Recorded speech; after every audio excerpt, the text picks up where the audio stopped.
എവിടെയെല്ലാം അവൻ തള്ളിക്കളയപ്പെട്ട കല്ലായിരുന്നു ബ്രദർ. ജനിക്കാൻ അനുവാദം കൊടുക്കാതെ വഴിയമ്പലം അവനെ തള്ളി. ജന്മസ്ഥലത്ത് വളരാൻ അനുവദിക്കാതെ ബത്ലഹേമിൽ നിന്ന് ഈ കുഞ്ഞുമായി മറിയയ്ക്കും ജോസഫിനും ഈജിപ്തിലേക്ക് പോകേണ്ടി വന്നു. യേശുവിനെ കുറിച്ച് ഒന്നാമത് സാക്ഷ്യം പറഞ്ഞ സ്നാപക യോഹന്നാൻ യേശുവിനെ വിസ്മരിച്ചു. വരാനുള്ളവൻ നീയോ അതോ മറ്റാർക്കെങ്കിലും വേണ്ടി കാത്തിരിക്കണമോ എന്ന് ചോദിച്ചു. ശിഷ്യന്മാരെല്ലാം അവനെ വിട്ട് ഓടിപ്പോയി. പത്രോസ് തള്ളി പറഞ്ഞു, ആണയിട്ടു പ്രാഗി.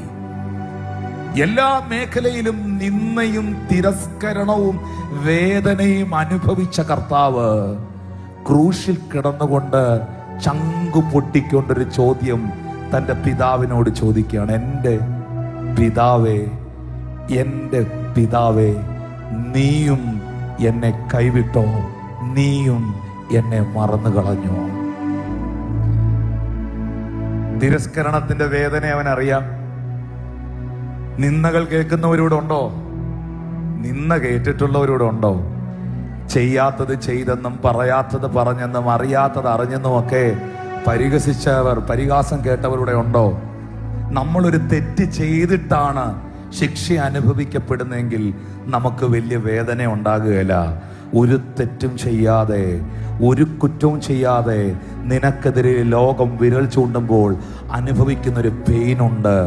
ഞാനും നീയും അനുഭവിച്ചതിൻ്റെ 1000 ഇരട്ടിയാണ് ദൈവപുത്രൻ അനുഭവിച്ചത്. ഇന്ന് രാത്രിയിൽ അത് എത്ര പേർക്ക് മനസ്സിലാക്കാൻ കഴിയും? ആ കുരിശുമായി തമ്പുരാൻ പോയില്ലേ?